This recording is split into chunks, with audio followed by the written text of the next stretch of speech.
அஸ்ஸலாமு அலைக்கும் வரஹ்மத்துல்லாஹி தஆலா வரகாத்துஹு. இன்ஷா அல்லாஹ் நாளை ஜனவரி 16 வெள்ளி மாலை சனி இரவு புனிதமிக்க மெஹராஜ் இரவு என்பதனால் நமது ஊரில் உள்ள பெரும்பாலான பள்ளி வாசல்களில் மகரிபு தொழுகைக்கு பின்பு மெஹராஜ் சிறப்பு நிகழ்ச்சி நடைபெறும் என்பதை நீங்கள் எல்லாம் நன்கு அறிவீர்கள்.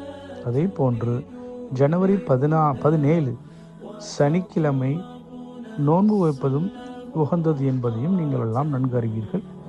சங்கை பொருந்திய இந்த மெஹராஜினுடைய சிறப்பு நிகழ்ச்சிகளில் கலந்து கொண்டு மெஹராஜினுடைய வரலாற்றை அறிந்து கொள்வதுடன் மறுநாள் நோன்பிருந்து அல்லாஹினுடைய திருப்பொருத்தத்தை அடைய அல்லாஹ் கிருபை செய்வானாக. أحب رضاه أحب لقاه يظل يجيء